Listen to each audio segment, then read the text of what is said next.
د هغې نه بعد وایي د ګناهونو د بخښنې او د الله د رحمت د حاصلولو دپاره دعا. موږ کې هر سړی دا غواړي چې الله زموږ ګناهونه وبخي او الله موږ ته رحمت را نصیب کړي. دا هر مؤمن ارمان دی، بلکې دا ټول تګ و دو چې زموږ کم دی او دا کوشش دی همدقې دپاره دی چې الله زموږ ګناهونه وبخي او الله په موږ باندې رحم وکړي. نو په دې کې یو څو دعاګانې راوړي دي مؤلف چې دا ټولې په قرآن کې راغلي دي، ډېرې قیمتي دعاګانې دي او بار بار درته وایم دا یادې کوي، غواړئ یې د الله نه دا دعاګانې په سجدو کې، په تهجد کې، په عام اوقاتو کې، هر وخت کې. اولنی دعا دا سورة الاعراف کې ده، سورة الاعراف آیت نمبر 30 کې. او دا دعا غوښتې وه آدم او بیبي حوا علیهم السلام چې کله هغوی د جنت نه راوویستی شو، نو هغوی څه ویلي و الله ته؟ ربنا ظلمنا انفسنا، ای ربه زمونږه موږ ظلم کړی دی په خپلو ځانونو باندې، وان لم تغفر لنا وترحمنا، او که چېرې ته بخښنه ونه کړې موږ ته او رحم ونه کړې په موږه، لنکونن من الخاسرین، نو خامخا شو به موږ د تاوانیانو نه. څومره قیمتي دعا ده. ربنا ظلمنا انفسنا وان لم تغفر لنا وترحمنا لنکونن من الخاسرین. الله ته پکې عاجزي م راښکاره شوه چې یا الله ما ځان سره ظلم کړی، او یا الله که ته ما ونه بخې او ته په ما رحم ونه کړې، نو یقیني زه د تاوانیانو نه یم. دویمه دعا یې راوړې ده سورة آل عمران کې ده. دا م الله د نیکانو خلکو دعا را نقل کړې ده. سورة آل عمران آیت نمبر 14: ربنا اننا آمنا فاغفر لنا ذنوبنا، ای ربا زمونږه ایمان راوړی دی مونږه، بس بخښنه وکړي مونږ ته زمونږ د ګناهونو، وقنا عذاب النار، او بچ کړي مونږ د اور د عذاب نه. ربنا اننا آمنا، ای ربا زمونږه مونږ ایمان راوړی دی، فاغفر لنا ذنوبنا، نو وبخه مونږ ته ګناهونه زمونږه، وقنا عذاب النار، او بچ کړه مونږ د عذاب د اور نه. دیز کې یو فایده، دیز کې نیک عمل الله ته وسیله کړی دی. څه شی الله ته وسیله کړی؟ ایمان. ایمان یې وسیله کړی دی که چې یا الله مونږه ایمان راوړی دی نو مونږه وبخه، دې ته نیک عمل وسیله کول. درېیمه دعا سورة المؤمنون کې ده. ربنا آمنا فاغفر لنا وارحمنا، ای ربه زمونږه ایمان راوړی دی مونږه، بس بخښنه وکړي مونږ ته او رحم وکړي په مونږه، وانت خیر الراحمین، او ته غوره یې د رحم کوونکو نه، یا ته غوره رحم کوونکی. ربنا آمنا، ای ربه زمونږه مونږ ایمان راوړی دی، فاغفر لنا مونږ ته بخښنه وکړه، وارحمنا په مونږه رحم وکړه، وانت خیر الراحمین، او ته غوره رحم کوونکی.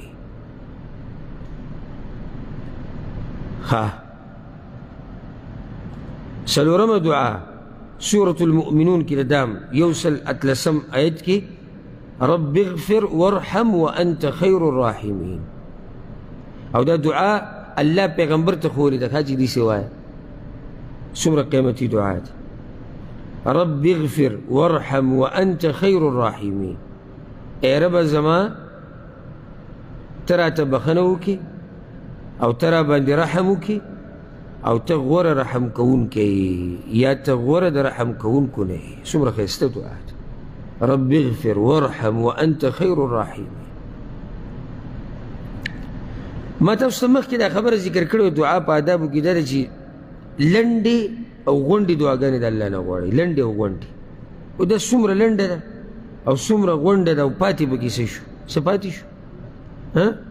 یا الله ما ته بخښنه وکړه، په ما رحم وکړه. اوس څه پاتې شو؟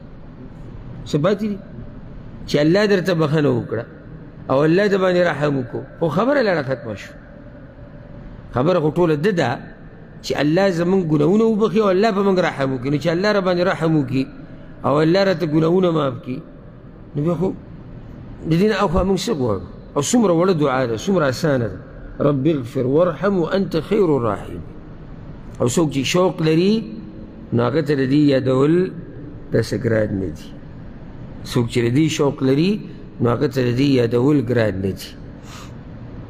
پرون ما سره یو ملګري رابطه وکړه، نو هغه خبره کوله د دې چې الحمدلله وایي موږ درسونه په شوق اورو، او بیا ما ته دا ووایي چې د تفسیر چې کوم وایي تا کړی دی روژه کې، دا بار بار وایي زه اورم څو څو پیرې ما ختم کړو، او د خوشحالۍ خبره دا ده چې زما والدي 4 سپارې ترجمه ته یاده کړې ده،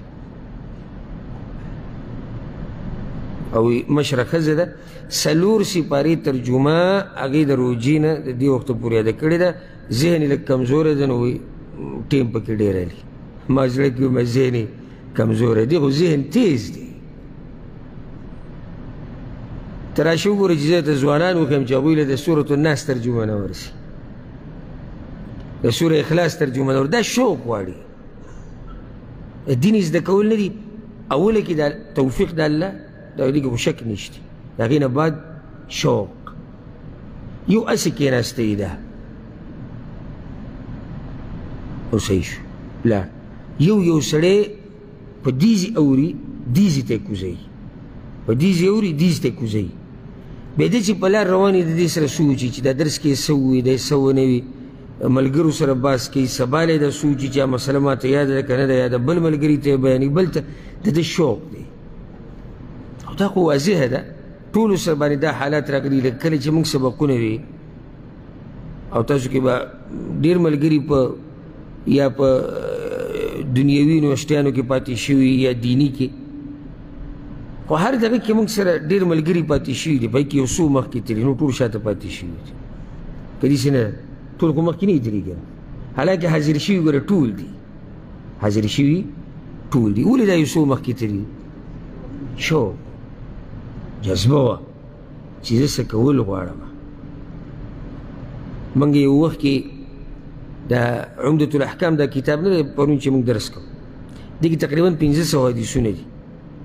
نو دا موږ یادو په هغه وخت کې زه متوسطه کې وم، یعنې دغه وخت کې عمر سوی 15 کاله 14 کاله زیاته 14 کاله. دغه کتاب موږ باندې مقرر کړی یو شیخ چې دا به لازم یادوئ. نو موږ سره یو هلک سبق وی د یمن و، هغې وروست به استاذ پسې راغی، په شیخ پسې یو خبره شروع کړه، هغې سره په ژړا شو. هغه ته یې ولې ژاړي؟ وایي دا حدیثونه زه دومره ویم کور کې، خو دا ماته یادېږي نه، ذهن د هغه لږ کمزوره، دومره کوشش کوم خو دا یادېږي نه. نو هغه استاذ د هغه سخته حوصله افزایي وکړه او صفت یې وکړو ته دې ټول نه ته کړی چې ته په دې ژاړې چې ما ته حدیث نه یادېږي. ته هغه خلک دي چې دا مخکې ځي. یو سړی په دې خفه دی چې ما ته ولې د پیغمبر دا خبره نه رایادېږي، ما ته ولې د الله دا خبره نه رایادېږي، وړوکی ماشوم دی او موږ سره هېڅ غم نشي. په دې موږ خفه یو چې یاره سهار چې زه دې کاره لاړ شم، دا کار زما د لاسونو نه اخر ولې نه کېږي. دا غم وي موږ سره.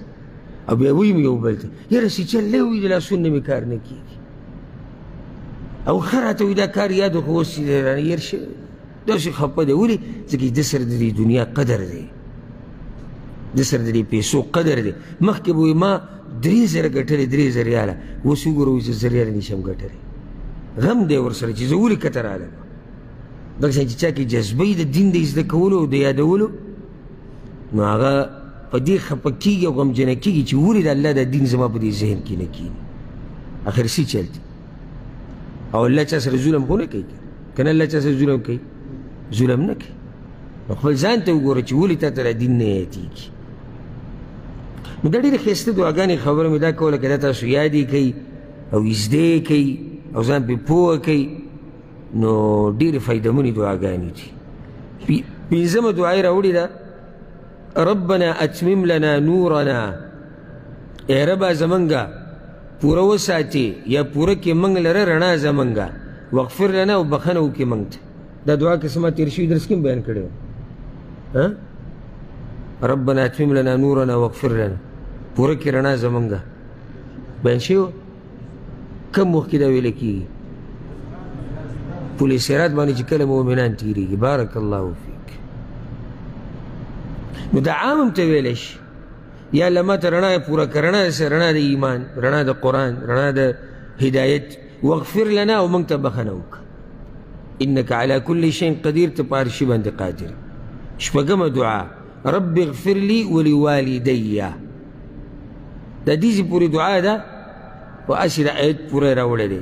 دا آیت چی ده سورة نوح کی ده اتشتم نمبر آیت ده رب اغفر لي ولوالدي.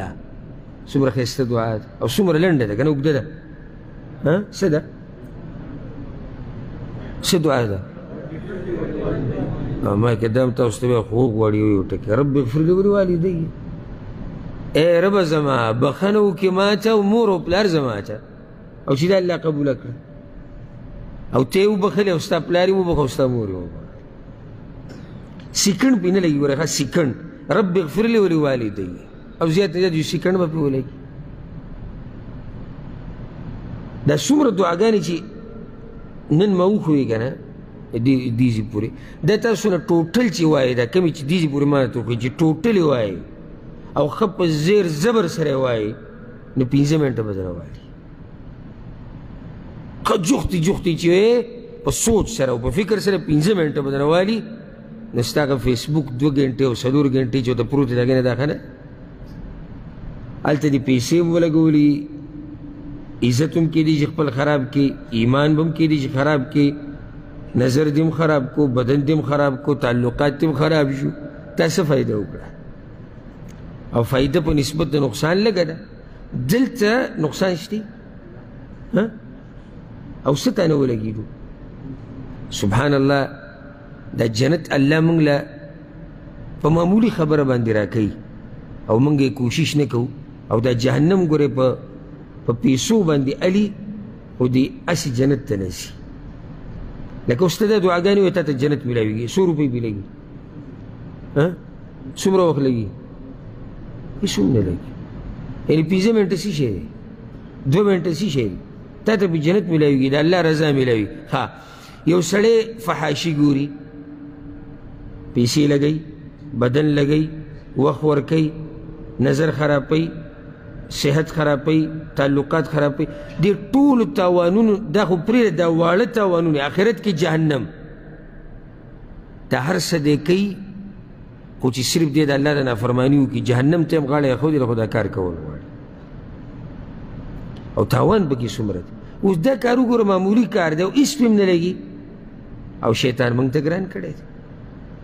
رب اغفر لي ولوالدي او صرف ستا دپاره دعا نه ده که نه چا دپاره پکې راله مور پلار دپاره هم راله او د هغې باره کې مخکې خبره شوې لاندې لیکلي دي دا دعا نوح علیه السلام کړې وه. دا ډېرې ښایستې دعاګانې دي ولې ښایستې دي ځکه چې یعنې صرف دا کافي ده چې الله را نقل کړي دي په قرآن کې او چې بیا درته دا پته ولګي چې دا د پیغمبرانو په ژبه راغلي دعا ده او د نیکانو خلکو لکه دا نوح علیه السلام دا دعا غوښتې وه ای الله وایي ما وبخه او زما مور پلار وبخه. ومه دعا یې راوړې ده همدقه د ګناهونو د بخښنې دپاره سورة الاعراف کې ده آیت نمبر 51 انت ولینا فاغفر لنا وارحمنا. ای الله ته زموږ مددګاري نو بخښنه وکړه موږ ته او رحم وکړه په موږ باندې وانت خیر الغافرین او ته غوره بخښونکی. دیسې پورې دعا ده مخکې آیت یې ورسره پوره کړی دی که ته اوس دا مخکې دعا ووایې دې کې هم څه حرج نشته. واکتب لنا فی هذه الدنیا حسنه وفي الاخره. یا الله موږ له په دنیا کې هم ښه ژوند راکړه او په آخرت کې هم ښایسته ژوند راکړه. خو د ګناهونو د بخښنې دپاره د قاولنۍ آیت ته 155 انت ولینا یا الله ته زموږ مددګاري ته زموږ مولای ته زموږ الهي فاغفر لنا نو موږ ته بخښنه وکړه وارحمنا او موږ باندې رحم وکړه وانت خیر الغافرین او ته غوره بخښونکی. اتمه دعا یې راوړې ده سورة القصص کې ده 14 نمبر آیت. دا دعا د موسی علیه السلام ده. موسی علیه السلام دا دعا غوښتې وه رب انی ظلمت نفسي فاغفر لي. ډېره ښایسته دعا ده او ډېره لنډه دعا ده او ډېر څه پکې د الله نه غوښتې شوي دي. رب انی ظلمت نفسي ای رب زما یقینا ما ظلم کړی دی د خپل ځان سره فاغفر لي نو ما ته بخښنه وکړه. اقرار د الله په مخ کې د دې چې ما ظلم کړی دی او عجزي د الله په مخ کې رب إني ظلمت نفسي فاغفر لي یا الله ما ځان سره ظلم کړی نو ما ته بخښنه وکړه. دا دعا موسی علیه السلام د الله نه غوښتلې وه او سورة القصص کې الله را نقل کړې ده آیت نمبر 14 کې. نهمه دعا یې راوړې د سورة البقره کې ده سمعنا وأطعنا غفرانك ربنا وإليك المصير.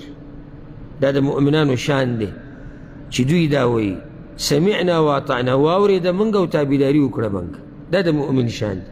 لږ ساعت مخکې ما ووایي که نه چې مؤمنان صرف اورېدو والا نه دي. مؤمنان صرف اورېدو والا نه دي. که ما وایي چې سړی داسې ناست تا ته اوري بس په دې باندې کار ختم شو. اورېدونه باید څه دي؟ عمل کول دی او دا ګران دي. دا عمل د اورېدو نه ګران دي.